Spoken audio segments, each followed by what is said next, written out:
Bismillahirrahmanirrahim. Assalamualaikum warahmatullahi wabarakatuh. Alhamdulillah, salatu wassalamu ala rasulillah habibina Sayyidina Muhammad bin Abdullah wa ala alihi wa ashabihi wa mawalah, amma ba'd.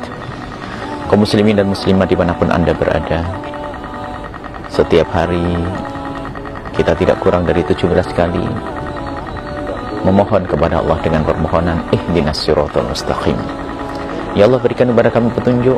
Nah, ini petunjuk agar kami bisa menempuh jalan lurus hingga sampai kepadamu, jalan keridhaan Allah. Hidayah adalah pemberian dari Allah Subhanahu wa ta'ala. Hidayah adalah dari Allah. Akan tapi seorang hamba yang mendapatkan hidayah ada dua model. Yang pertama adalah Allah kirimkan hidayah begitu saja. Allah yajtabi ilahi ma yasha. Maka maqam ini disebut maqam ijtiba. Maqam ijtiba artinya apa? Mungkin seorang itu adalah terpuruk dalam kehinaan selama ini, dia melakukan segala kemaksiatan, tiba-tiba Allah angkat dia, tiba-tiba ia benci dengan kemaksiatan, tiba-tiba ia rindu kepada kebaikan, terbimbinglah menjadi orang mulia. Ini ada model manusia semacam ini. Akan tapi yang kedua adalah wa yahdi ilaihi may yunib, dan Allah akan berikan petunjuk kepada siapapun yang yunib, kembali kepada Allah dan berusaha untuk mendapatkan hidayah.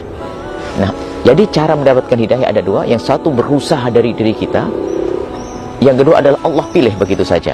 Nah, memang luar biasa kalau tiba-tiba Allah memilih kepada kita hamba pilihan, dan semoga kita dipilih oleh Allah untuk segala kebaikan dan hidayah. Akan tapi ada di antara kita yang mungkin belum dipilih oleh Allah Subhanahu wa ta'ala.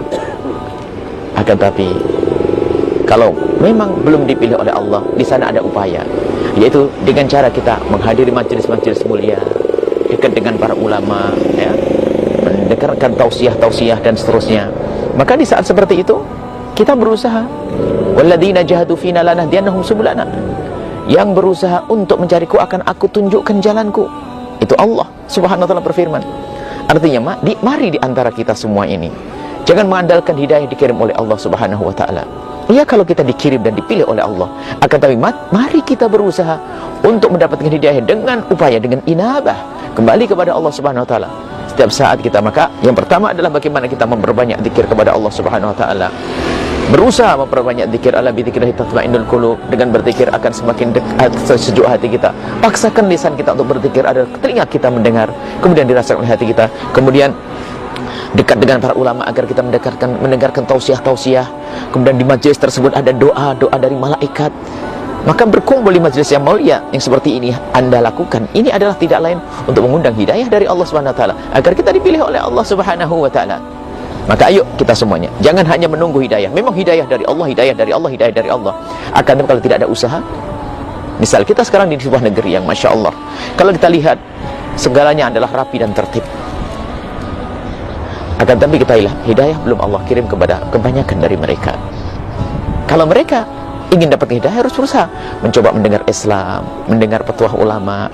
Maka selagi tidak ada kebencian kepada Nabi Islam, selagi tidak ada kebencian dengan agama Islam, maka mudah bagi Allah untuk mengirim hidayah kepada hamba tersebut. Jadi nanti ada penghalang hidayah adalah kesombongan.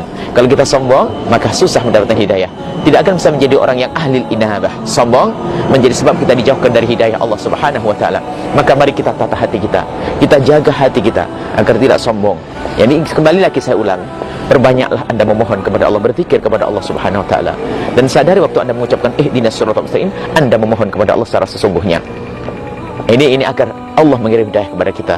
Kemudian yang kedua, kumpul dengan para ulama, orang-orang soleh dan sebagainya. Yang ketiga adalah bagaimana kita berusaha untuk menghilangkan kesombongan. Selagi kebenaran itu diucapkan oleh selagi kebenaran sampai kepada kita, ayo kita ambil kebenaran tersebut tanpa harus kita menanti-nanti, tanpa harus kita bertanya siapa yang berkata. Asalkan kebenaran nyampe kepada kita, ambil kebenaran itu. Maka tanda orang yang tidak ada kesombongan adalah yang mudah menerima kebenaran, dan itulah tanda orang yang telah siap untuk menerima hidayah dari Allah Subhanahu wa ta'ala. Jangan sampai kita masuk wilayah menjadi hamba yang dhol, sesat, mudillin, sesat dan menyesatkan. Mari kita gapai hidayah dengan mohon kepada Allah dan berusaha untuk mendekat kepada Allah Subhanahu wa ta'ala. Wabillahi taufiq wal hidayah. Wassalamualaikum warahmatullahi wabarakatuh.